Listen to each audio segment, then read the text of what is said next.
Hello everyone. Welcome back to Games on Fast Forward. We got the clipboard guy running Titanfall 2 for us today. Well, now actually. But yeah, we will be he'll be running in the 80% run for us. And yeah, clipboard, how do you feel?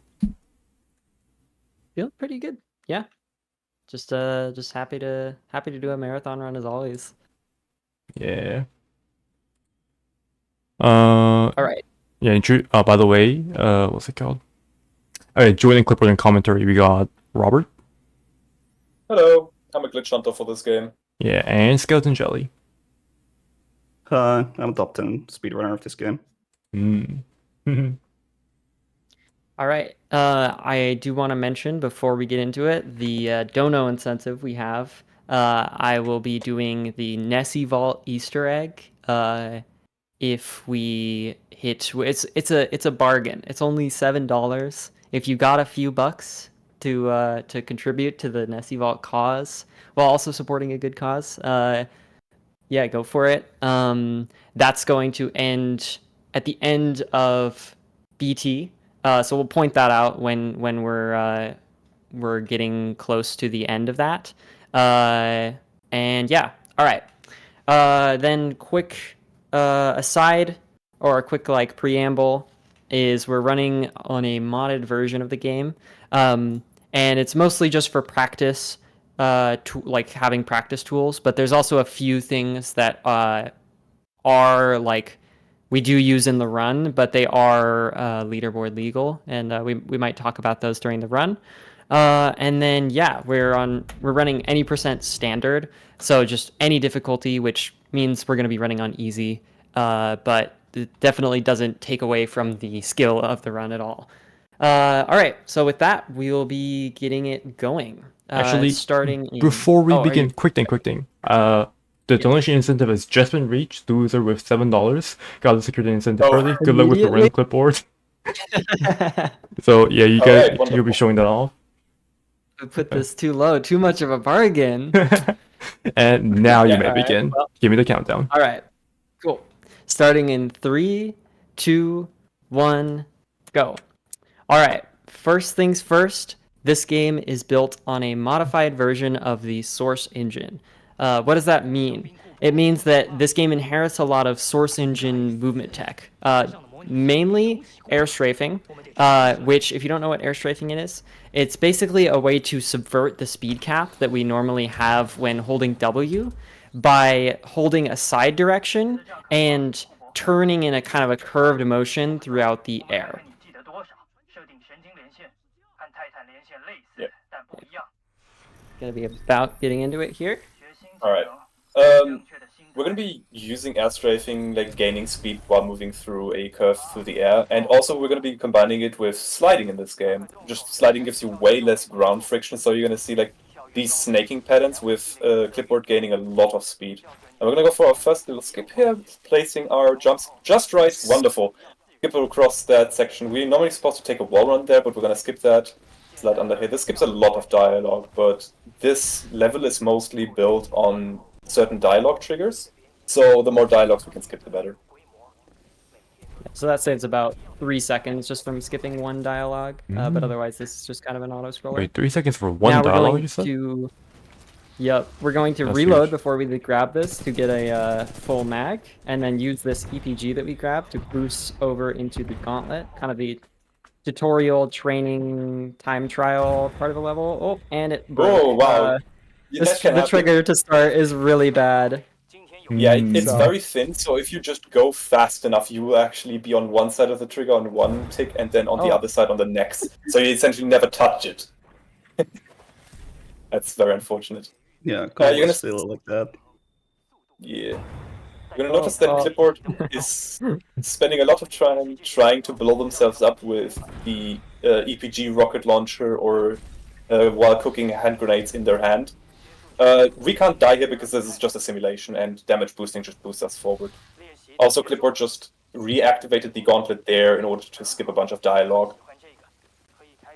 Yeah, and one thing before we get to just kind of like a little waiting section that I want to talk about is air acceleration. There's kind of a or this game has like a much slower air acceleration, which means like the rate we can turn in the air and gain speed is a lot slower than most Source Engine games. So you'll see if I like turn too quickly, I'll lose a bunch of speed there.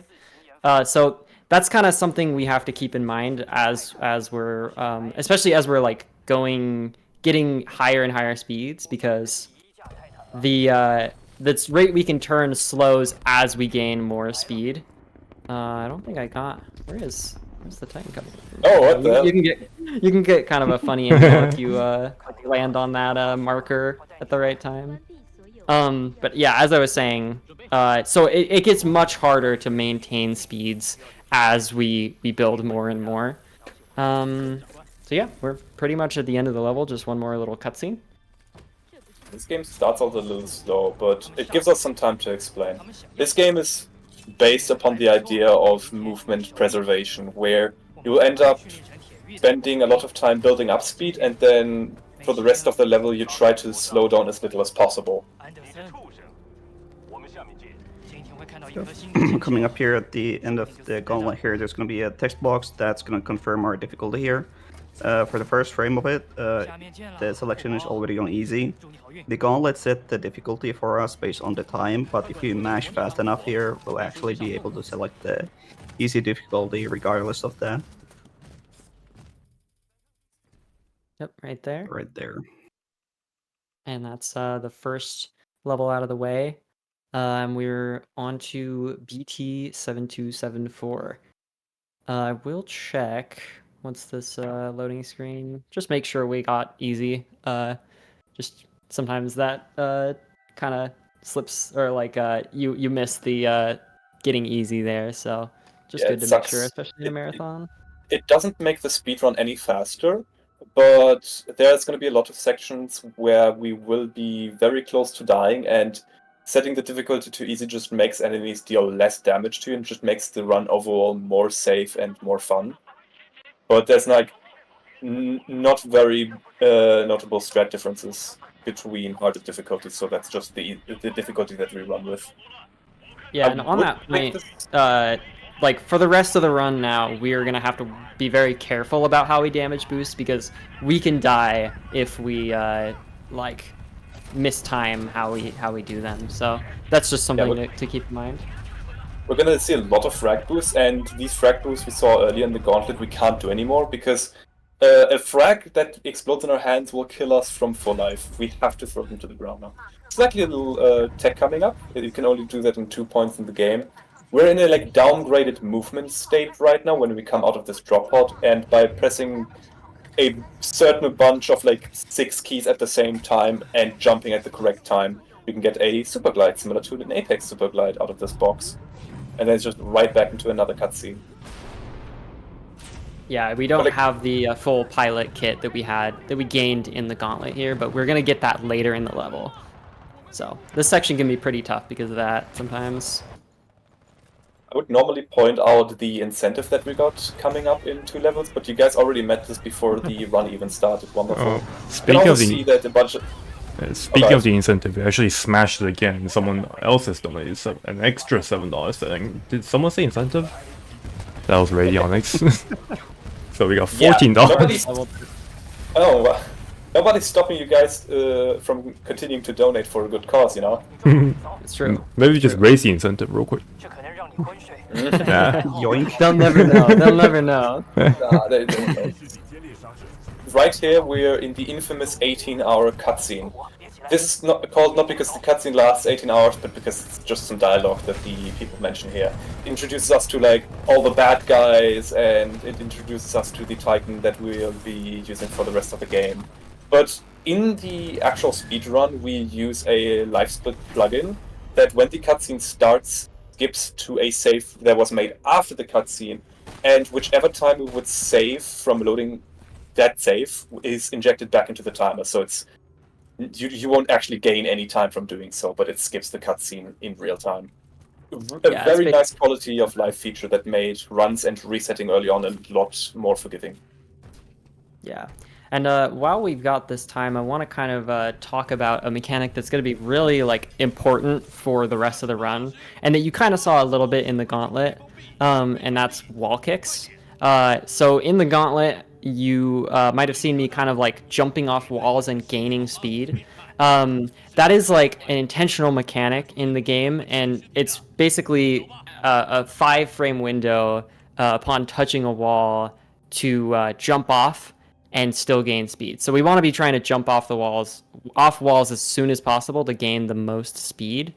So that's kind of like a timing thing that we're always kind of thinking about for pretty much all of the run.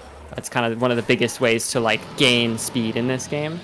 And we also have a tech that kind of builds upon that has become kind of like the main form to do wall kicks. And that's crouch kicks, which is just crouching and jumping at the same time, which gives you a boost because you whenever you get like are about to fall off of a wall and you jump off it, it gives you a boost. And so we kind of, by crouching and jumping at the same time, we kind of force that to happen. So we can just get that boost whenever we want.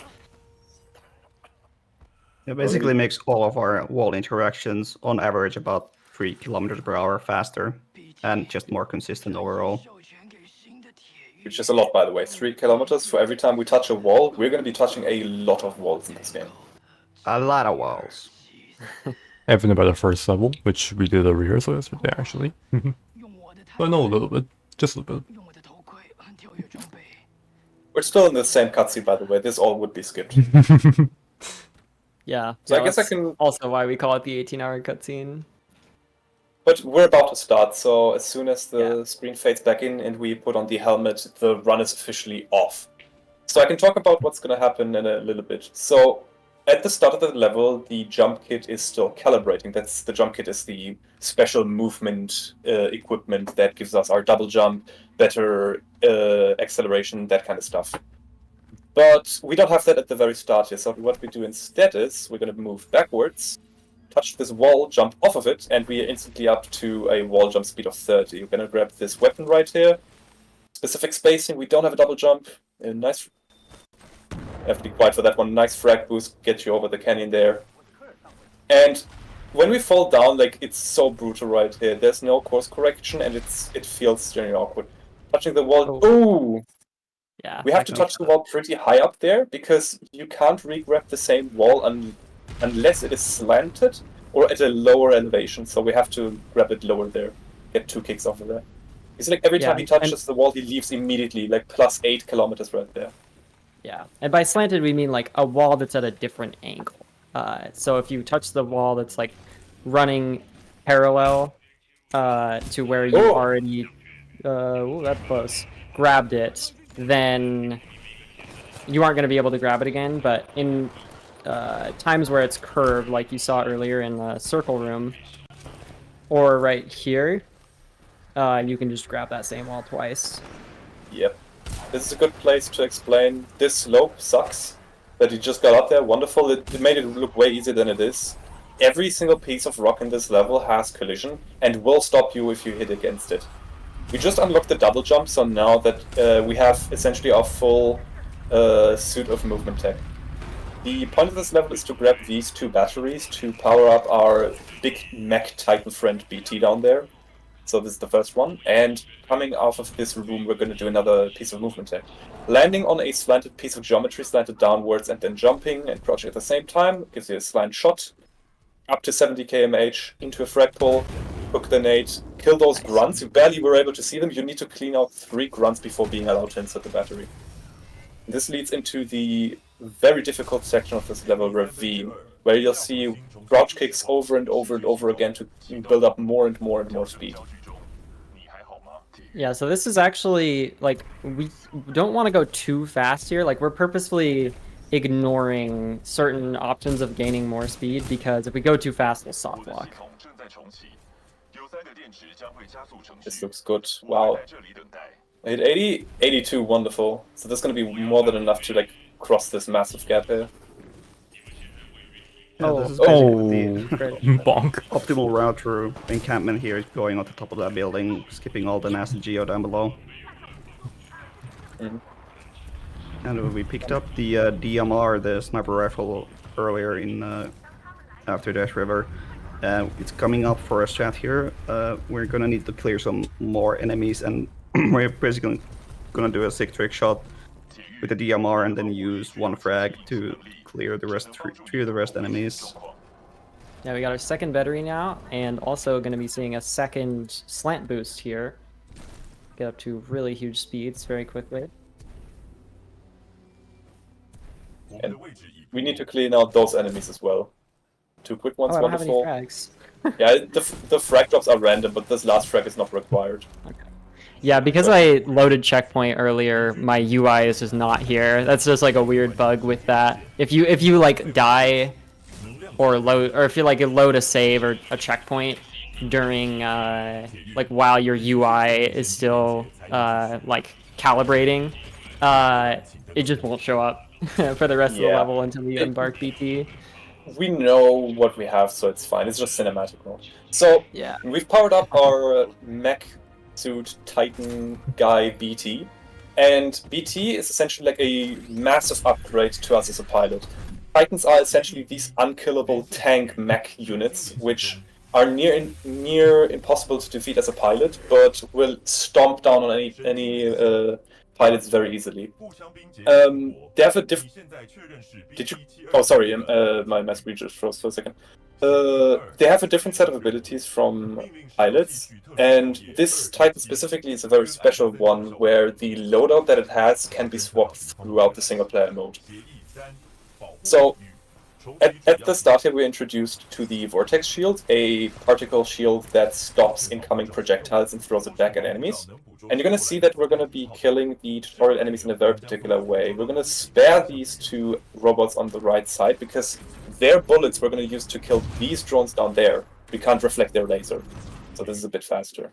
Then we're going to unlock a rocket launcher that locks onto several targets at once. And later on, we're also going to be able to unlock an electric smoke, which pushes enemies off, and a machine gun. Very nice. We need to kill a bunch of enemies here. It's a little random, but that was one drone trolling just a tiny bit, but didn't actually. I don't think it delayed the waves at all. That's very good. So you see also those 2 bars at the bottom of the center of the screen. Those are his dashes. Oh, real quick. We gotta stand in a specific spot. There's an enemy Titan spawning. Gonna place the smoke. It forces him away. He puts up his Vortex Shield, load it up. We put up ours, reflect the bullets back into him, and kill him. Yeah, that's not the ideal manip, but I still got the no you reflect show off there, or 2 show off. Yeah. The classic reverse card strat.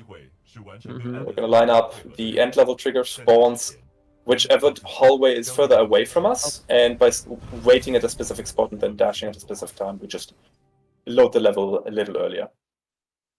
This is where I would normally ask for the incentive, but I guess we're doing the Easter egg. Yeah. Incentive is Alright, $14. Wonderful. Thank you everyone who donated. All right, yeah, this level is really high octane, so I gotta lock in. If you want to start us off, Skelly, with this level, though, we'll be getting into it. So this is Blood and Rust. Right off the bat, we're going to be abandoning BT, doing a couple of frag boosts, and getting over this huge chasm here. Going with pilot movement in these huge open areas is a lot faster than going with BT. You can basically keep about 60 kmh with BT's dashes, but as we can see here, we can get almost up to 100 pretty effortlessly, at least Clipboard can. And this makes us skip a Titan loadout that we just passed there. That's basically the price we pay for it. And cloaking here to avoid these Titans here and hitting this button. Now I gotta. Oh yeah, I got an audio cue to listen for. All right, so the goal is to get through here right as the door opens. Nice. Very good. Yeah, I also want to quickly mention that. I guess I get a little bit more time now. After the door. Okay, good. I want to mention that the enemy Titans that you just passed there, the same that applies for us, where we, as a Titan, we're near unkillable and stomp on enemy pilots. It applies to us. Even on the easiest difficulty, any enemy Titan can 1 or 2 shot us if they feel like it. So cloaking there was extremely important. Going into this section, this is Sniper Canal. It's a very open area. It leads nicely into what we call tap strafe hallways. So notice how sharp clipboard turns here and here. A little bit messed up, but was way sharper than we said previously, since Titanfall's low air acceleration doesn't allow us to turn mid-air as cleanly anymore. But there's a small little quality of life feature the devs added, that by tapping a movement direction shortly after jumping, you are slightly bumped into that direction. What they did not intend is that during the small time window where you can input movement directions, you can actually press the same key multiple times, allowing you to get bumped more into that direction. It loses you a bit of speed, but it's trade-off that is well worth it in these titles, always. And we're going to be climbing after these weird spots. Collected the second bottle already. This is for the Easter egg, so this is the incentive right here. I'm going to go up, collect a third bottle, and jump into a pit that would normally kill us, and it gets us into a special room filled with Nessies and candles, one of which floats and turns around. Yay, What? it's evolved. That's just a thing. It's just, there's several Easter eggs the map makers put in here, and these are just hilarious. You can do that casually as well. It's wonderful. Yep. Yeah, now we're going to be doing using this dialogue line at a specific point to keep BT in place. So we can hopefully skip this whole section by embarking through this fence. Nice. Yeah, we're not supposed to be able to get through this fence. This is a several minute long scripted fight sequence that we just escaped. Yep. Again, immediately abandoning BT. This is called I can't remember what it's called. Pilot Yeah, transition. pilot transition. And Saves minimal amount of time, because you need to be fast enough so that you offset the time it takes to disembark from BT and re-embark into him during this boss fight. This is our first boss, Kane. He has the Scorch loadout, which is essentially just like a bunch of flamethrowers and flame traps, etc. Yeah, so BT's just going to teleport into the arena and we just have to embark immediately after. We're gonna load up our Arclight pods and rockets onto the first Titan right here. Gonna reload while Kane is away, and we're gonna load up our core, which is essentially this Titan's ultimate. In this case, it just increases the damage we deal with our bullets. oh, Yeah, this is a little bit of a rough fight, but Yeah, Kane can be very, very random. He likes to just leave and go away, and it's not that much. overall, good clean Kane fight here. Nothing super, nothing to write home about, but Kane can really go to Brazil if he really wants to, or sometimes he just gets super fixated on one thing and just does not move from your face. yeah, I was trying to use the electric smoke to you can use it to hide from Kane, so he just won't use his flame shield to block your bullets or anything, but it didn't quite work out there. But yeah, now we just kind of gotta wait for a little There's bit a second more of downtime. So I bet now's the best time to explain the three letters in the bottom left corner, CKF. This is one of the modded features that was brought in the speedrun legal versions of the speedrun menu mod and later the Ronin client. And what it does, it fixes a obscure issue with crouch kicks. We said previously that jumping off a wall while at the same time crouching off a wall applies the two boosts at the same time, essentially giving us more speed. However, due to some issues that would take too long to explain right now, it was essentially random. Therefore, we lightly modded the game to make it just not be random anymore. Very important. And up into the next level, we're going to be abandoning BT again and going out of bounds later. Yeah, this is Abyss 1, chart of a new chapter, and we're gonna be, as I said, abandoning BT, just getting massive frag boost and going up to almost 90 kmh here, tap strafing around this bend, and coming up here, we're going to come to a spot where we're gonna clip out of bounds using a moving platform up here. And while we're out of bounds, we need to hit a few triggers there. So we got this wall right here. It's gonna come towards us. We're gonna wall grab it, and boom, we're out of bounds. And now that we are out of bounds, we can avoid all the Titans and a door that's closed that would usually require us to kill some Titans to get through. We have hit one trigger there at the bottom of that little crevice there, and now we're gonna come and slide under the door here, and in a moment hit another trigger here. BT's gonna yab a bunch, and then we're gonna fall down into this death trigger that's gonna put us back in bounds and complete the level from here. Yeah, we need to come press this button to pull up like a little platform that we're gonna press another button on to finish the level. Oh, Those are Grunts some trolling right troll now. RNG grunts. Okay. Press the button, And now- the death trigger disappears from the bottom here, and we can fall into the end level trigger a bit quicker. True. Now this Alright. is Robert's one of Robert's favorite levels. So This I'll is let you take this. So this is Into the Abyss Chapter 2, and look at how it starts. You launch off of this moving platform, you're instantly up to 70 plus and going all through all these pipes.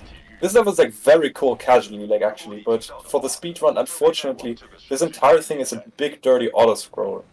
Essentially, this level is based on a big assembly line that goes from the start to the very end. And right when Clipboard loads into the level is when the first platform starts, like to move from the start, which is just to the right of us. And the level won't be in a completable state until that platform reaches the final destination.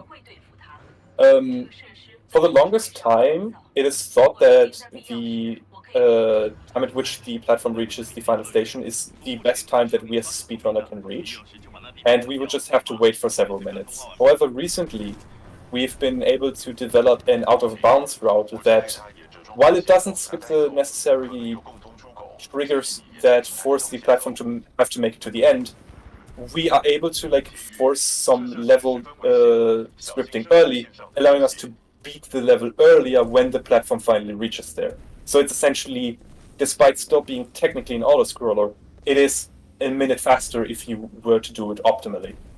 No human has been able to pull it off faster than the auto-scroller yet, though, because it's just that difficult. So we'll be seeing the true auto-scroller nature of this level. It gives us a little bit of time to mess around, so we're going to be killing all of those enemies here, except 2 robots. One of which we can hack to bring in our side.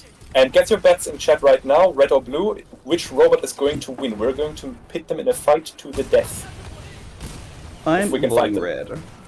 I'm always going blue. Yeah, blue is just, it's rigged for blue, I swear. Red is my guy. You can give him a high five and all, you know. I feel like I respect the red though. I feel like I'm more of a red fan, but just off the probability, I think blue usually wins more. Oh my god! Okay. Executed! Wow! I've never Okay, seen red execute. I've never seen red execute. It's always been blue. I thought it was scripted Wow. 100%. That was cool! You've been Sorry, believing in that's- red all this time just for that one moment. That's your, I guess that's your once in a marathon thing. Yeah, that is the extent to which we can entertain ourselves in the auto-scroller, unfortunately, because we're at the last destination of the platform before it reaches its final point. So right there, this like house to the right side, this is the platform that we're talking about. It's been like slowly been building up throughout the level, and we're just waiting on it. There are some strats later on to make the level a lot faster, but I just want to quickly give a shout out to the Abyss 2 the Abyss 2 skip bounty. If you're able to skip this level and skip the auto-scroller nature of this level in a consistent, humanly possible and optimally faster way, you will be potentially receiving $2,000. That bounty is still out, even with the out of bounds. So, if you're a glitch hunter and you just really want something to work on, this could be one thing for you. But as I said, like now that we've caught up with the platform, this is another strat that speeds up the auto-scroller. We're just going to jump off the platform as it reaches its max velocity, and we're going to try to carry it as far along the rails as possible. Yeah, once But it turns very, around this very corner, difficult. it's going to start moving really fast. So we're going to carry that speed if we can around to where the end of the level is. So right here, 300 kmh, bumping into this rock here, tap strafing like crazy. Wow! And then we can't touch the rail any further than what we just did because there's a kill trigger there. And now we are in the assembly area early, and we can climb up these not really intentional, not really out of bounds stuff to make it all the way on top faster than what the platform would allow us to. We have to wait for this thing because we need a way to get further up. And Well, don't die. We're gonna have to do a little Okay. spaghetti play here, but here's where the trigger is that we need to hit, and then the level is that's kind of decided the time of the level at this point. Now we're just kind of chilling for a bit more. Yeah, the previous that was called Railgun and Clip. As always, they did like basically picture perfectly. Yeah, it was very, very nice. So, for the last section of this level, these platforms that we've been following throughout the level casually are building up this fight section. But what happens on the back end is that this area is not actually able to spawn the enemies and let them fight in a good way.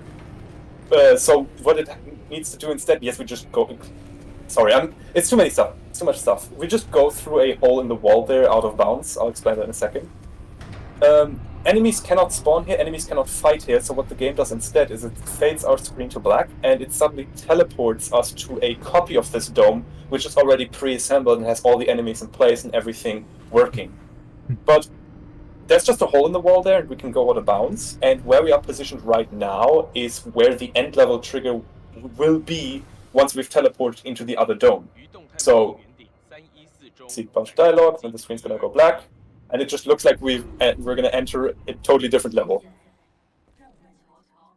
Yeah, and this next level has become like a really, really difficult, but also really, really cool when done well level from all the new developments. So I'm gonna try my best here to hit that stuff, but let's see.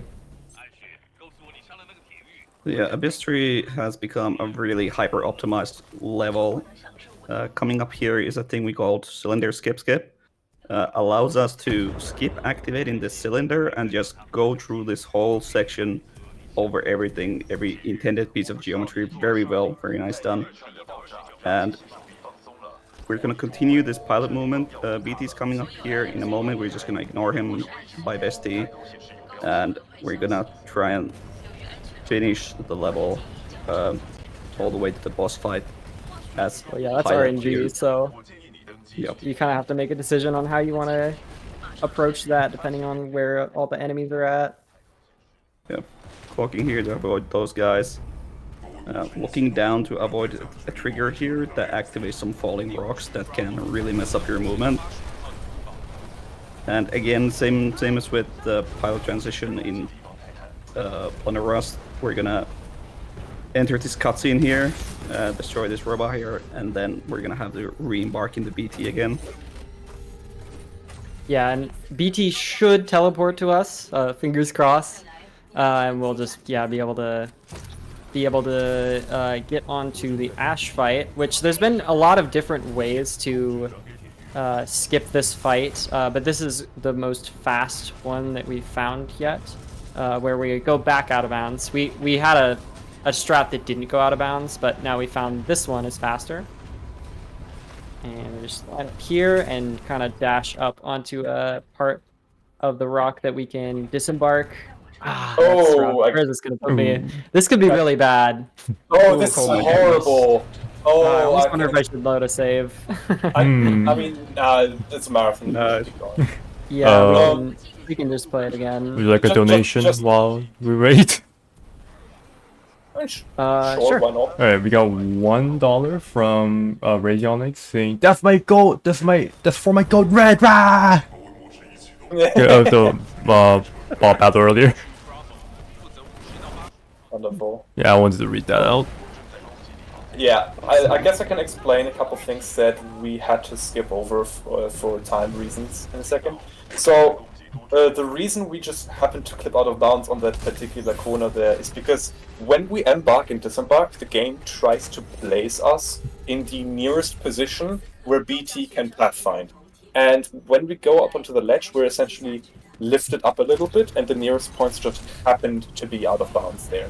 And then we blew ourselves up with a grenade, but the whole reason we do it is because in this level, unlike in any other level except for this 2 for some reason, the end level trigger is always active, and you can just go there and the level will always immediately end. In every other level, you need to complete a lot of objectives before the end level trigger becomes active.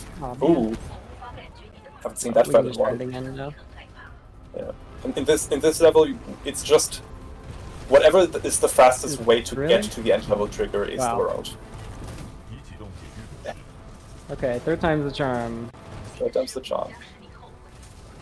There we go. Nice. Nice. I'm still on this. I don't have enough fight. We're not trolling anymore. I've decided to stop trolling.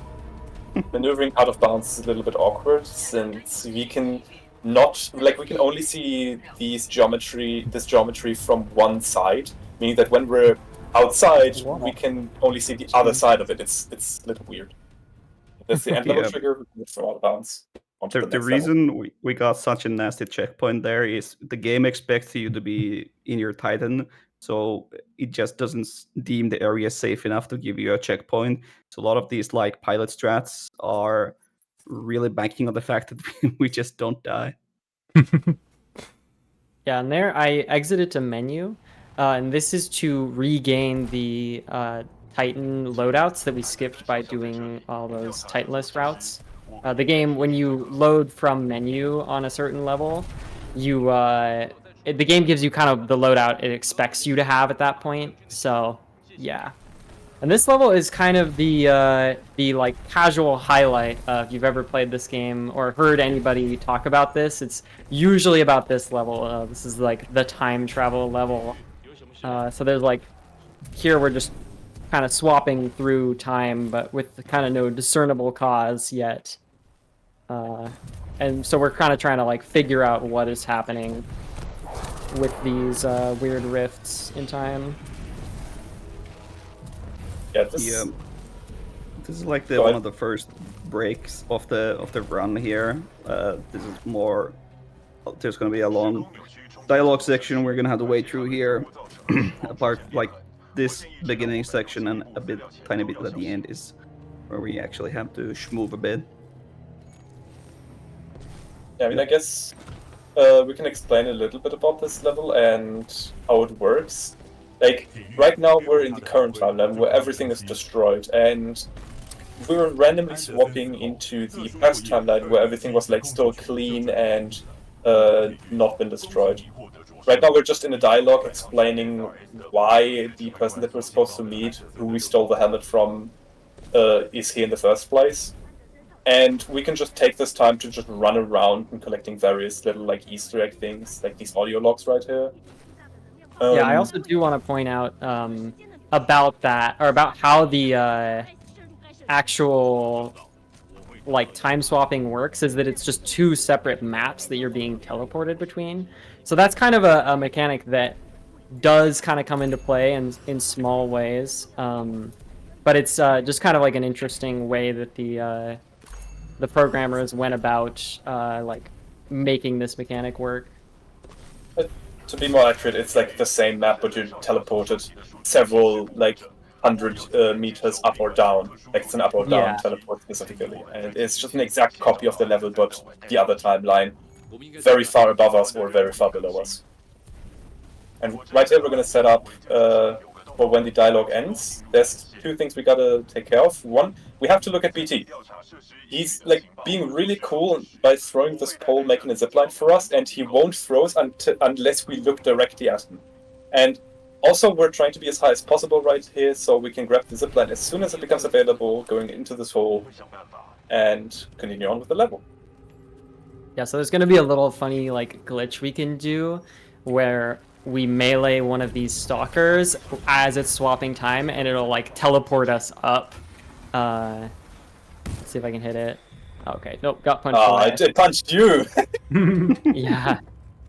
Yeah, it's essentially trying to move Cooper towards the robot, but the robot is like many, many meters above us, so it will just teleport us directly onto the ceiling. Little strat coming up here. Oh, do it again? Oh, okay, do the alternative. Too close. Yeah, well, I had to wait for an audio cue there. I think this is it. So close. Same thing there. Oh my god. So the first strat was just setting up so we could move as fast as possible through this section here. And the second strat was doing the same thing, but instead of setting up speed further along the hallway, we would end up being boosted by this laser grid that closes behind us. Nevertheless, Yeah, this is the end of that. I swear that that strat's not that hard, but I just like I practice it a bunch and it goes fine, and then I like it just something happens to go wrong every time it actually matters. Yeah. So this is the big cool story device that we've just slapped onto our left wrist. And now we have the ability to, with the press of a button, swap between the two time zones. Which is very cool. It allows us to essentially open up doors and switches and that kind of stuff that aren't there in another timeline. Very cool concept. Frag boost here. There's some funny stuff that you can do right here. There's enemies spawning in the elevator. You can just punch one through the door, grab some frags and get them out of the way early so we can just make it along here. This leads to a couple of smaller dialogue sections, and whenever we have the chance to, we try to use the dialogue to build up pre-speed, essentially like making so that we have a movement route directly to the nearest point where a door opens as fast as possible. Yeah, so we're gonna have an audio cue for that pre-speed coming up really soon. Okay, we're waiting for that music to start. That all just to get like 50 plus through the door immediately, and then directly back into the next small dialogue section. The pre-speed for this is insane. Like, this is a more or less circular room, and Clipboard will, like, you can show it off like once. Clipboard will take the entire circumference of the room to just build up speed and then just go through this door. This door just opens. Yeah, so we got another cue here. I'm gonna use 6 shots on the Evo to line it up. And this next section, or the rest of the level, is real tough, so wish me luck. Yep. Cooking our frag for good measure here, keeping a nice 60 through the bend here, coming up into Hell Room, and navigating this very difficult geometry with some nice tap strafes and wall kicks. Nice frag, setting up for Hell Room Hyper Zipless, I believe it is. Getting a kick off this edge here, waking all the way across without the... Oh, that was so close. I think it's gonna send me all the way back. Yeah, that's rough. I should have failed. I thought maybe I could get it. That was a quick death, so it's fine. Yeah. That was very, very tough, but almost hit it. Like, that's such a hard stretch, jumping off these tiny window panes. Anyway. Yep. No. Oh, didn't my learn God. my lesson. I was trying to play it safe there, but Fan boost. Fan boost! Okay. Fan swag boost! fan boost back up. I never do that. Oh my so- god! Oh my god. Bro, I I'm just have trolling right now. to. At least it gives me the thing here, but yeah, I'm making a fool of myself out here. This is Snuggle Slide. Yeah. Explaining that would take half an hour, but we slide on a platform moving towards us and we gain ridiculous amounts of speed in the other direction. Watch this week's video on platform velocity for this one. Yeah, it's like a weird edge case that the game just like doesn't know what to do with, so it just like gives you a lot of speed is the TLDR, yeah, but Yeah. there we go. End of the level, and we're on to the last last level of the chapter. This is the shortest level in the entire run. Ironically, very competitive of an AL, despite being very, very little movement. Yeah. Yeah. Oh, we got a little cheeky slant boost, but it didn't matter. Oh, Fix the pixel slant.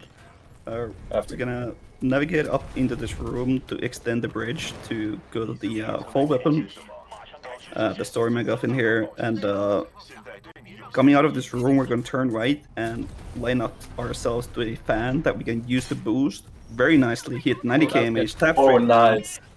and go into the trigger here that activates this next scene here.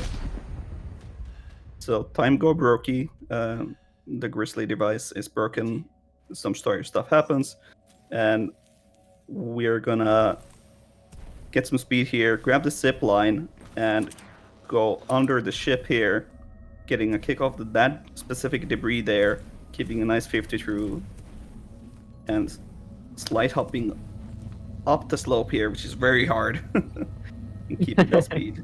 and that's basically the IL timing right there. So that's about 55 seconds or so, probably. Yeah, so that like skip I did near the end, ship skip as it's called, it only saves like a second or two at most. I think even less, but but yeah. But little. especially in like an IL setting, that really matters. So the IL of this level is a little bit degenerate because of how optimized it is. But so thankfully we don't have to like hit everything in a full game run here for to still be like on pace. Yeah, it is a tiny bit silly of a level to grind over and over again. Yeah. Coming up here is the Beacons Chapter 1, 2, and 3. And Beacon Chapter 1 is again a bit of a slower dialogue-bound level, but there's some tech happening here. We're basically going to get ahead of BT and kill some enemies before we're really supposed to, and skip a bunch of dialogue and manipulate the door to open a bit faster. That's coming up while we're here. Yeah, essentially the way the game wants us to handle this is we're supposed to follow BT and then see that this bunker is under attack here. And then the game does a check to see if the enemies are cleared off while BT is talking. Normally that's not supposed to happen, but since we got in front of him, we're shooting the battery packs of those robots so fast, which triggers them to detonate. We're gonna have the enemies cleared out before BT is able to finish his scripted dialogue. When he then does the check for enemies, he's like, "Oh, good job! We've won this combat," and it's going to progress the dialogue sequence, even though the people in the bunker still think they're being under attack. It skips a bunch of dialogue, and we can get to the end of the level way faster. We just gotta be careful not to bump into him immediately, because if we do, it crashes the game. Okay, I thought I actually did it there. That looked very close. We're picking up a tight loader here, Ronin, which has this face dash. It's just a very big, fast dash. We're going to be taking the advantage of a lot of tight loadouts. Scorch places flame traps. BT doesn't want to stand in them, so he dashes away. But he has to be on the elevator for this dialogue, so the game just teleports him there because he's stuck. Yeah, this trick saves less than a quarter of a second, but it is consistent and it's faster, so we do it. Yeah, now I'm doing another kind of silly circular 3-speed, but this one is even like sillier than the other one because the end level trigger is like right after the door. This is so... Yeah, I'm waiting for an audio cue here. Should be coming up soon. Yeah.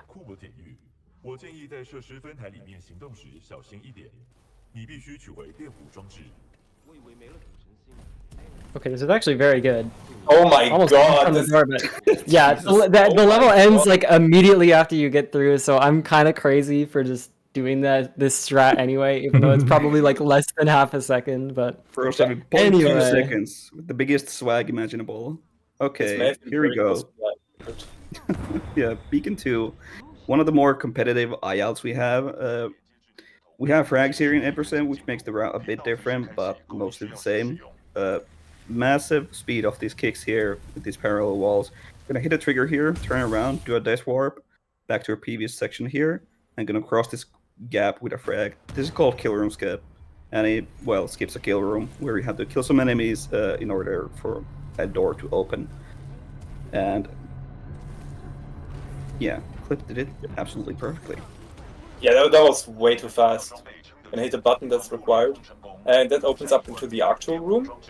Even though we have ways of, like, the actual essentially is like allowing us to flip some switches, turn off some stuff, turn on some stuff. Even though we have ways of doing that even without the actual, if we don't pick it up, the level isn't completable.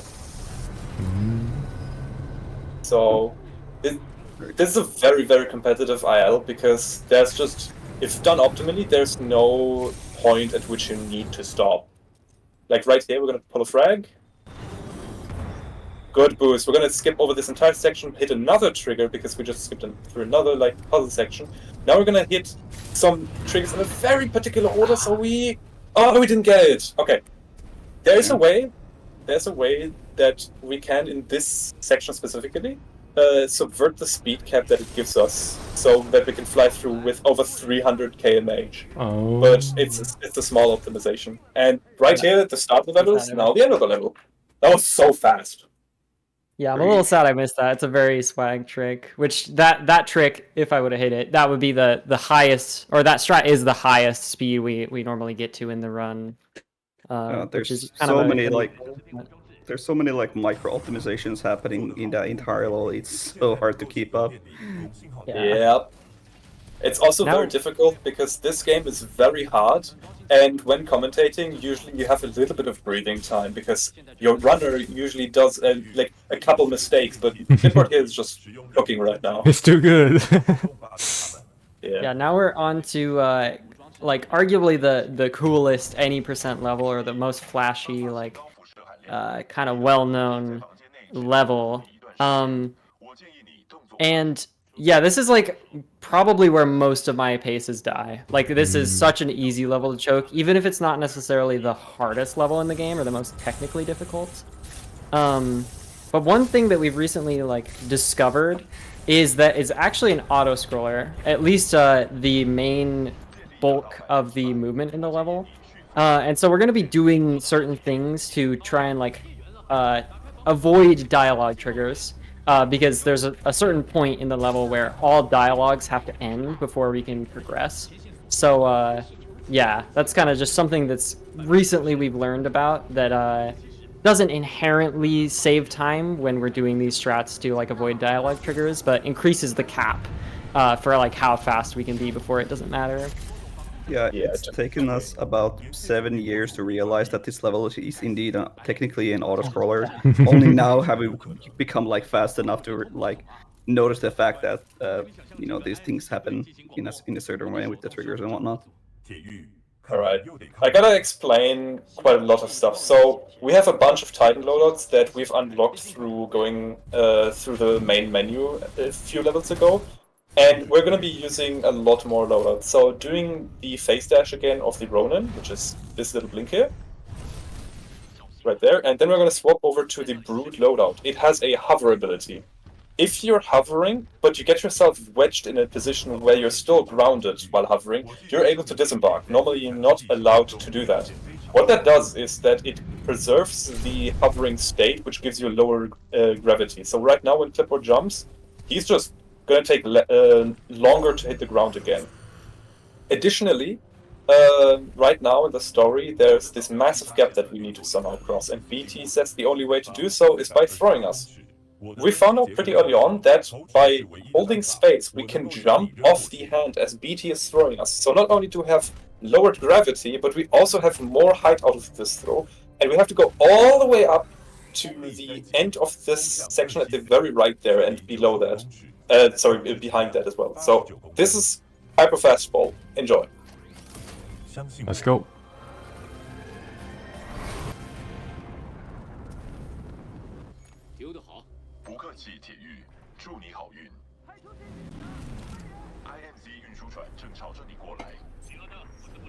Oh, I'm actually for this in really particular. I want to show it up. We're gonna load it. It's so cool. It's so tense. It's incredibly difficult because you see how slow Clipboard is turning. We cannot turn any faster. If we turn any faster, we're gonna lose massive amount of speed. Also, you see that Clipboard's picking up gravity stars on the way through the building there. Take two.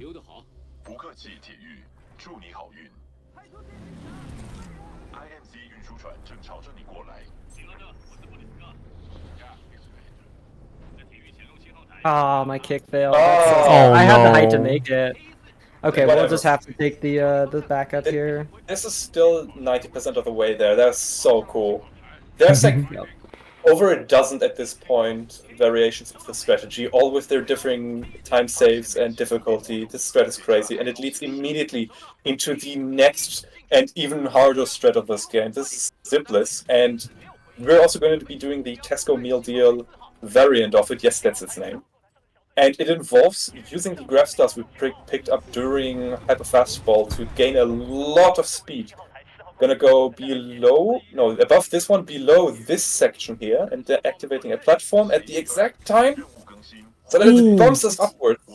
We're getting a lot of speed. Now we have to hit a trigger. This the fight trigger that we're normally supposed to hit later. Now a massive tap strafe. The double jump reapplies the platform velocity that we get, so we barely make it away. Hit the All next right, need trigger. to hear the grab star here. Ah, okay. I'm sorry, I didn't know that. We hit the trigger over here on the platform before we did on the smaller building that we went back to. These are two fight triggers that were intended to hit in order, and not doing so skips a piece of code which adds a timer to this fight. Normally, no matter how fast you clear out all these guys, there will be a set of infinitely respawning enemies, and we cannot beat the fight any faster. But by triggering everything out of order, as soon as we kill the last guy. Yeah, there's so many grunts. It's so important to get here fast for the fight to be good. I have no clue where the last grunt is. What? Did I talk over it again? I think. No, there was just some random grunt over there. I guess. Did you kill at the milk aisle? Yeah, I think you got milk out. He kill a guy right as it ended, so I think there was just a straggler from like me not being able to get any of the zipline grunts. Oh, by the way, when's thank you, Smitty? Oh, that's the shooting the grunts out of the ship before they drop down. Smitty is an OG of the Titanfall community, one of the original glitch hunters, and responsible for so many strats in this game. And one of those is just that one, and we take the time to thank Smitty there. So we don't need to BT to throw us up onto the dish over here. We can just climb up the side of the. As you saw, he did a little glitch there to get rocketed upwards. That's called the bump launch. We're not going to be seeing it again, unfortunately. And then BT catches us off the dish, leading into the next boss fight. Yes, we're going to see more bump launches. Where? Exactly one. Lupine. Oh, right, we're doing Lupine. Well, actually two. Not a launch per se, but like a climb with a bump launch, so... I totally forgot launch, about that. but... Anyway, we can manipulate the spawn of enemies by standing and looking in specific spots. So we know exactly where these two Reapers are going to come down. We're going to use our melee of the Ronin, which is this big sword, against them. Line up right here. The arc wave is a wave of electric power that just goes through several enemies. Then we're going to use the rocket launcher of the brute loader to clean off the rest. There's... like, enemies don't like standing in fire, so they're programmed to dash away from it, but sometimes they'll end up dashing into it. Also, igniting the gas trap with our flame shield while looking up for some reason ignites them several times over. So these guys just got obliterated because, as the game's concerned, there were dozens of flame traps perhaps underneath those Titans, and they just get killed immediately. We can apply the same strategy to Richter. Trying to use those again. Yeah, if we can. There's a certain kind of manip to this, so this should be consistent, but it is hard to know exactly sometimes how to do it. We're waiting for him to punch us so that he's briefly stuck and then he gets staggered with great damage. We're gonna use the ult of Brute to hover briefly. Oh, I actually got that, wow. Nice. Get on top of this pillar. The nearest point where we can move is that one, so we get moved into the building. Then as the elevator is moving upwards, the nearest point where we can disembark is outside again, so we do that as well. BT gets teleported back outside, but oh no, the elevator's moving upwards. The dialogue is about to start, so the game teleports him into the correct position. This that's is called now Elmo clip, which shout out to Next Racer for finding that. Next has a Elmo profile picture, so that's the context for the name. I mean, I guess it doesn't really give that much more context, but there's not much more to give. Yeah, they're the person that found it, so that's why usually they get to name things, or why things get named after them. So yeah, that's pretty much the rest of the level. We're just able to move out there, but normally we'd be stuck in the building while we had to wait through the cutscene. But it's nice to be able to kind of get some fresh air and go collect some helmets for fun. Yeah, which actually does come into play in the all helmets category. That's actually like a pretty huge thing. It's being able to collect helmets afterwards, like during that cutscene. This cutscene is a bit appreciated because of the next level that's coming up, potentially the hardest in the game, especially at high level. The next level used to be very boring because it's just a big Titan sequence, a bunch of fighting as a Titan, and an escort mission, and it's just all sorts of annoying and boring. But with speedrunning strats, we're able to speed up the Titan fights with glitches, avoid the Titans on movement sections, and overall break the level by hitting triggers out of order and skipping cutscenes that way.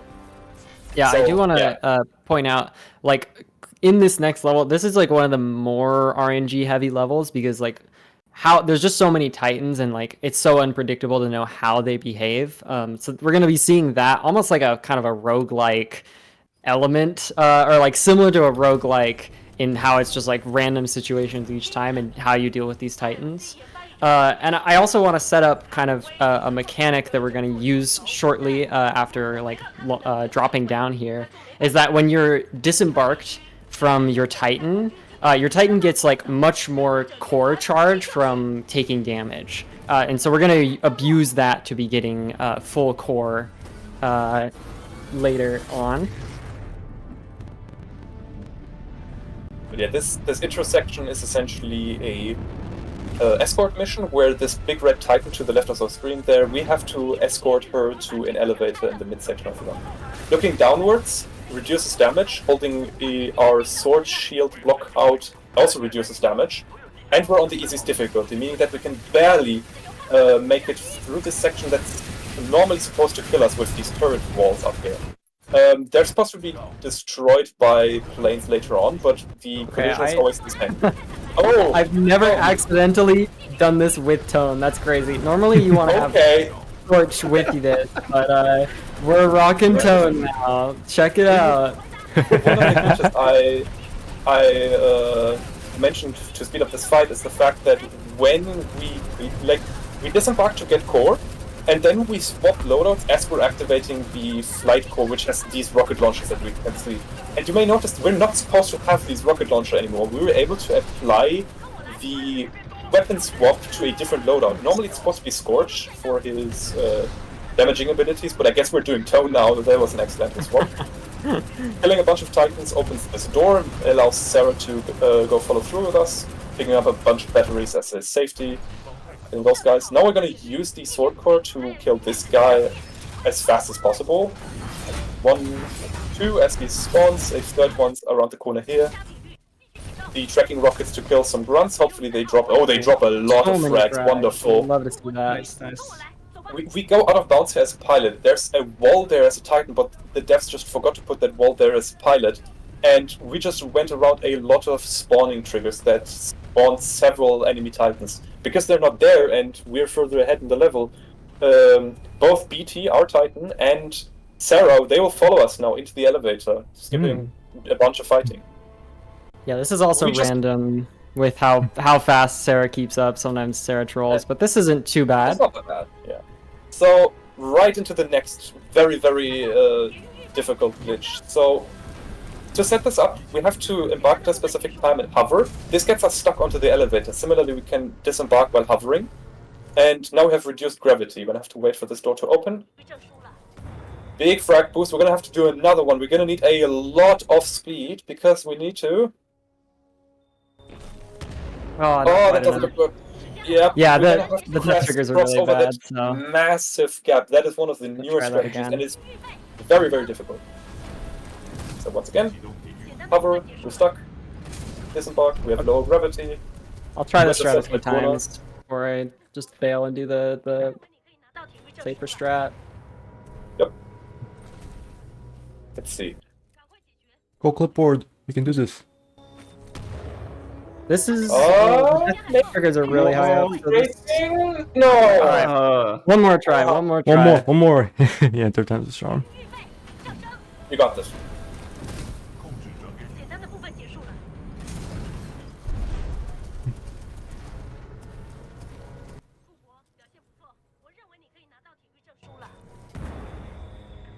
Oh, okay. Well, yeah, we're just gonna have to bail. Aw. Okay, Unfortunate. So what the strat was supposed to do, it was supposed to get us to the hangar section later on in the level early, skipping a couple triggers and skipping a lot of movement. Instead, we're going to do the way less forgiving, for some reason, section Lone Wolf, where as a pilot we maneuver through this entire section of Titans that we're of course supposed to kill as a Titan that we've just left behind. And yes, all of those can either one or two shot us. We have to move as fast as possible. And right here we're going to hit a bunch of triggers. This guy is very scary because any melee attack from any enemy Titan will instantly kill us as a pilot. So we're gonna have to use our cloak in very particular times. What we could have been able to do if we hit the big leap across the canyon was we would be able to skip this cutscene essentially. This cutscene starts the end. No way! Oh, no. Bro. Wait, game- what? All right, well, I guess we'll try it one more time, but I will just bail if I don't Wait, get what enough even happened speed, there? but So this BT is didn't very get stuck. So we have to get BT stuck right here. If you look down, you can like okay. Sorry, 1 second.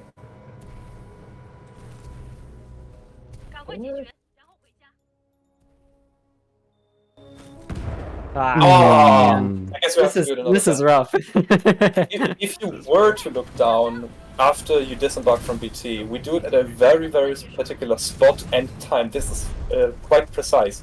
BT will get stuck in mid-air in the elevator. And that is because if he is not stuck, he will try to follow us and go into enemy fire. And if BT dies, which very easily happens, we get reset with him. So that's why it said BT was destroyed. We subtly didn't get it, and we only noticed when we were not fast enough to beat out him dying. I'm gonna go for another lone wolf attempt. This looks a lot better. That's so fast. Wow. Baby. Oh yeah, baby. Oh my God, you can yeah. hear the guy meleeing behind there, but you can just go fast enough that it doesn't matter. Oh my God, you have to adjust to the spawning there. That was great. Good improv, good improv. Alright, Hopefully it won't happen a BT second doesn't time. again. Yeah, as I was trying to explain previously, this cutscene starts a timer that would end the level. However, the devs didn't want you to see the bad geometry on this landing pad, so there's just a second trigger on the landing pad that we just hit that ends the level earlier. And with the Lupine League, we would have been able to hit that trigger before being forced to watch the cutscene. However, it doesn't end the level until we have watched the cutscene. So we go back to the cutscene, activate that, and the level ends during the cutscene, which is also quite funny. Alright, Sky, you take it from here. Also, yes, welcome to the battle level. This is the arc. First things first, we threw our frag away, so once this cutscene is over, we'll get a full set of frags here for a bunch of tricks coming up. The reason why this level is bad is it's a lot of moving platforms and a lot of platform velocity shenanigans and bad interactions and whatnot, and some unfortunately quite RNG tricks coming up. Yeah, a lot of... We're gonna break this level in a few ways that puts us in out of bounds, and we'll have to navigate back in bounds with a bunch of mantle clips later on. Yeah, we got a very important trick right here that I'm lining up for. Definitely essential to hit. Essential. Swag Bangers, everyone. Swag bangers. And by essential, I mean The name I of the lied. strat. This does literally nothing, but it's funny. It is funny. Yeah. It is the swag bangers. So It's this is essential in Viper. my- Essential in your heart, yes. This is Viper, this is the boss of this level. We'll be obliterating Viper later on with some funny Titan damage glitches later on. But he's gonna blast us here out of the ship, and we're gonna land on another ship. And from the ship, BT is supposed to throw us over to the next ship over to get into the big ship that we're supposed to be stopping here. But we're not gonna do that. We got these frags now. We got 4 frags instead of 1. We're gonna come up here, line up, and do a little queue here, and frag boost across. Yeah, you're gonna need to listen for the audio cue.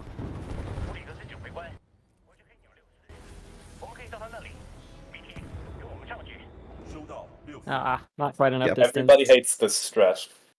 Yeah. Orc Escape is really hard and kind of an RNG. Okay, try take 2.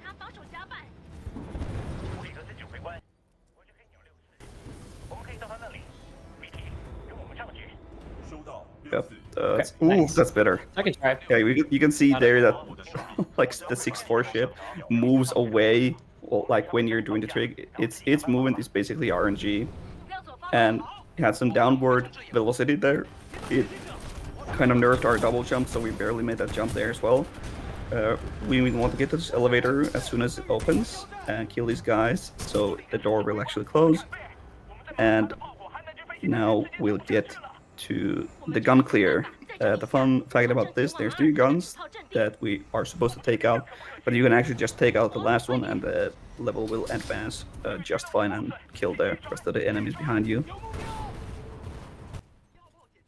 Cooking a frag here, killing 2 guys here, the gunner and the front guy here. And Oh, and they were just both stacked at the same time. Wow, I've never seen that. was- I just got them both in one shot. optimal. I've never seen it done this fast. Wow. So ideally we skip that, or we kill all the enemies before we get hit by that stagger. Yeah, so now we got these friendly pilots here. This is the 6-4, the ships we were on previously, and they are slow, and we need to kind of babysit them in this next fight, killing a certain enemies for their scripts to work out in a specific way. So our ship's gonna come up here. We're gonna jump on top of it. We're usually supposed to wall run on it to get to this hangar and start this fight a bit earlier, cooking 1 frag and cooking another frag and killing these guys. We are here hoping for 5 stars. We get 1. That should be good enough. We should be able to get some more of these guys. And we're trying to kill certain enemies from this left side. And Oh, nice. yeah, there's the rest of the 5 stars. Very nice. There's time spawns here and here. And boom, those guys are dead. And then we're going to go back up here to finish these guys here, and hopefully 6-4 should be following Nice, really in good a fight. good enough manner. Yeah, that was very clean. Let's see, where's Gates at? Okay, Gates is kind of far back. Kind Yeah, it does thinking kinda that the seem fight's like- still going on. Like it kind of balances out where the faster you go, typically the slower the 6-4 ends up getting up to here, which we need all the members of the 6-4 to get up to here before we can progress. Yeah, they are scripted to be moving tandem, so like draws for a second, waited for Davis to catch up to him so that they can run simultaneously up the stairs and whatnot. It's very heavily scripted sequence. And now we just ignore all of these grunts because the 6-4 takes care of them, so we don't have to worry about that. And now we've reached kind of the final boss of this level's jank right here. Fingers crossed that we don't see any of its awesome maneuvers, its awesome abilities to troll us.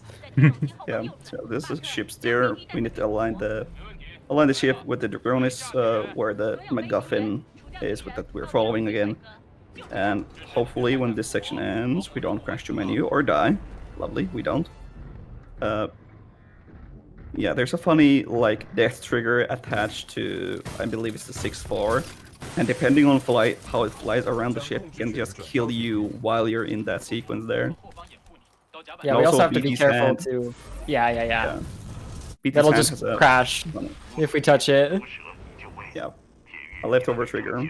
And this is Snake Splitter. We're gonna do this fight in a very specific manner. We're gonna drop Viper Shields Again, with the really? North Star primary, switch to Ion, ADS with the laser beam, and then have a damage boost for the rest of the magazine there. So Viper melts immediately, and then we got core, and then we can just short core these 2 guys and finish them off. Oh, that That was Nice. the animation of them falling off the ship, but he also died to a sword slash. So just kind of just. Bro fell off. Quite literally. All right, we'll see if I'm fast enough, but if you do this fight really fast, things can get pretty weird after this cutscene, and you'll end up out of bounds. We'll see. We'll know if the sky stays kind of like I don't know what it's called, but kind of all weird like this by the time we are actionable. Yeah, this is basically us looking out of bounds, but I think like barely, right after, not enough. yeah. No, you're in bounds. You're in bounds. I'm I think we're good, yeah. You're in bounds. Yeah. So what happens there basically is the levels geometry, the bounce of the level is failing to keep up because we kill Viper so fast, and it puts us out of bounds. And then the bounce of the level kind of catch up to this section, and we have to clip through those bounds unless we get pushed to infinity and die eventually to some collision. So that was the arc. The most of the junk is down here, and we should be in the home stretch. Yeah, I hope most of the jank is done. I mean, there's always the opportunity for finding more jank, but yeah, this is pretty, for arc standards, a pretty normal part of the or like a pretty normally functioning sequence of the level. I would be scared to do an execute animation in a moving level. Yeah, that's never killed me, but maybe that was the way to find out the new the new way to troll. I've been known to do that. Just there's a lot of times where you try to have fun and the game rewards you with you know, something you've never seen before that kills your run. No fun allowed in this game. I don't know if this section is technically moving because we're not inside of any ships anymore. The game teleports you to a separate interior set of the level when you fall down. That could be, yeah. But I've seen nothing worse. This game, especially this level, takes every opportunity it can to either crash or kill you. Yeah, the section here where we push the radioactive ball inside of BT's cockpit is one of two sections where we need to hold W for dramatic effect to advance the cutscene. Yeah, that's the second one of the two hold W sequences definitely gets people more, but I think I've seen people forget to hold W there and not lose time to that, so it's kind of a funny Especially thing. all the no cutscenes players always forget that that's a thing. Yeah. And now we've reached the final level. We're pretty much home stretch at this point. We're starting off immediately with another cutscene, so I just want to take this opportunity and time to like do the shoutouts because we're a little bit behind on the schedule as far as I know. Like all the shoutouts to the Titanfall speedrunning community. Like these guys are all awesome and so welcoming and fun. Like you can find the Titanfall 2 speedrunning Discord server if you go to our speedrun.com page and go. I think it's like links and then it's just like the Discord there. If you want to learn this game, there are already a lot of tutorials on how the game works and what you need to do. And one of the previous world record holders, Bladen, is currently working on a complete overhaul of every single level in a tutorial, so that every beginner and intermediate and also very skilled and experienced speedrunner has something to learn. So definitely check it out if you want. If this game looks fun, if this game looks interesting, you can learn this game in a couple of days, and we would love to have you. Yeah, the speed game, I can attest. The speed game is really fun. So yeah, definitely look into it. Having played this myself for the past 7 years or so, I'm a dinosaur. I'm one of the dinosaurs of this community here. It's been an awesome time here. Yeah. Now while we're yeah, we can like quickly we can quickly mention the fact that Blisk will go through the floor in this animation right here. So we're playing on pretty high FOV, and he's gonna do a little flip, and then in between the legs of the rightmost grunt, you'll be able to see him just leave this cutscene through the floor, which is kind of funny. Yeah, and while we're also waiting here, I want to point out just like a little small detail that's just kind of neat. Is the FPS that I'm running at, which is 69 FPS, which is not just because it's funny. There's actually a reason for that, and that's that there's kind of a random chance whenever there's a like wait action in the script for there to be like a 0.1 second delay, unless you run on any FPS divisible by 10 minus 1. And then there's also like a really weird edge case to this where we want to be running on any FPS divisible by 20 minus 1 for being able to get our jump kit back at a consistent time, like make that not random. Because now we're back to being at our like base grunt movement, no double jump, no like full pilot kit. But we're gonna kind of regain that once we start getting back into the movement here. But yeah, we've got just a little bit more time to kill here. Yeah, you can actually like strafe in this section before you interact with the steer kit here to gain like most of your movement speed back. It's kind of fun. Yeah. This there room has very weird like air strafing properties. Yeah. Right there, Clipboard moved into the fire, because moving away from the initial point where we start being able to move from this cutscene actually makes BT talk faster. So that's not because like it's funny, we actually save time by just moving into the fire there. And we gain back our silly hacker knife, and we got his pistol, and we're taking BT's data core with us. This is essentially like all his data's on there, and now we have a gun and a knife that can hack this console, for example. How convenient. Yeah. We're going through this door, the jump kit needs to recalibrate, so right now we don't have a double jump. And then in a couple seconds, now we do.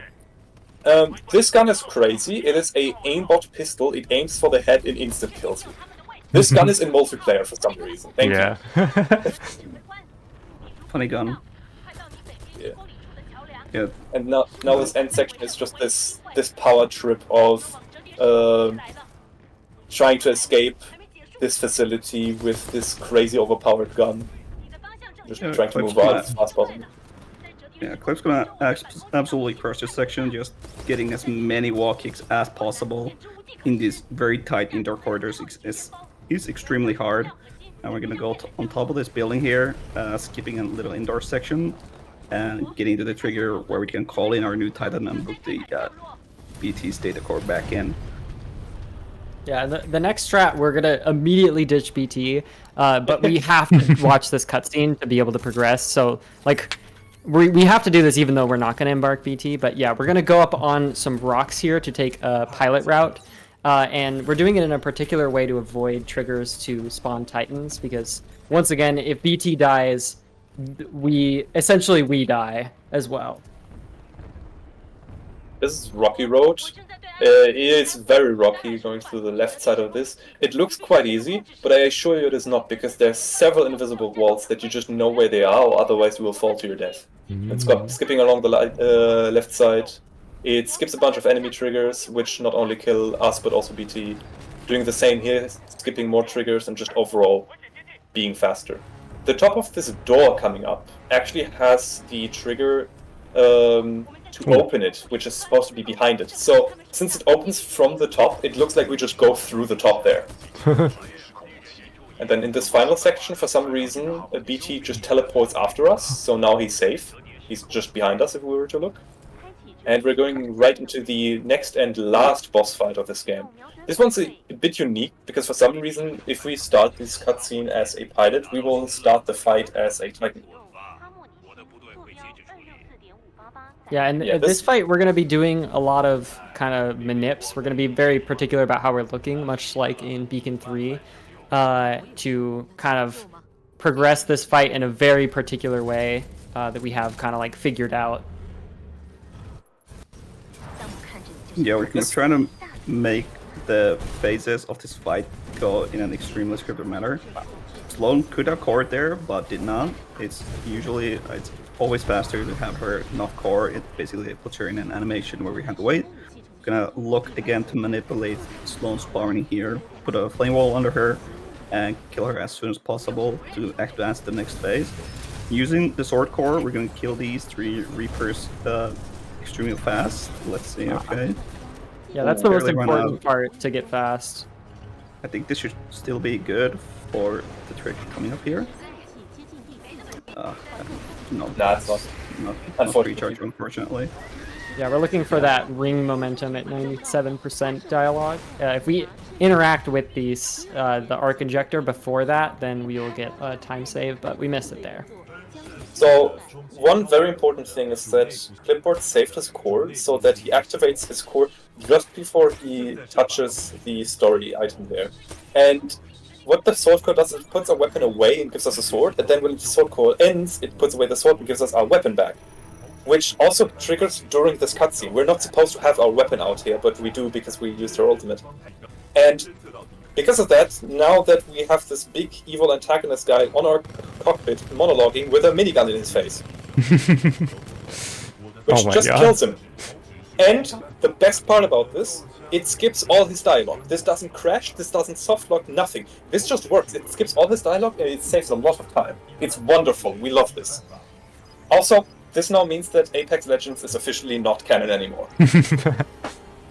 Yep. Yeah. By the way, this is the second hold W sequence. In case you were wondering, you have to hold W here at this point to progress. There we go on. Yeah, Clipboard is appropriately folding day weapon right now. Folding a weapon. Yeah, this level is called the Fold Weapon. It's also the name of the big science fiction weapon that we're tasked to destroy.